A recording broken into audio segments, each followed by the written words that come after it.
Екінші мойын омыртқасы немесе өстік омыртқа. Латынша атауы аксис деп аталады. Оның ең басты ерекшелігі тісті өсіндісінің болуы.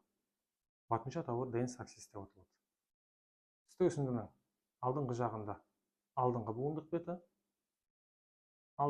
беті және артқы буындық беті болады. Алдыңғы буындық беті фациес артикулярис антериор деп аталады. Артқы буындық беті фациес артикулярис постериор деп аталады. Екінші мойын омыртқасының денесі болады, доғасы болады. Доғасы мен денесінің арасында омыртқа тесігі болады. Доғасынан шығатын жота өсіндісі болады және көлденең өсінділері болады. Көлденең өсінділерінде көлденең өсіндінің тесігі орналасады. Және жоғарғы буындық өсіндісі және төменгі буындық өсінділері болады. Сәйкесінше жоғарғы буындық өсіндісінде жоғарғы буындық беттері, ал төменгі буындық өсіндісінде төменгі буындық беттері болады.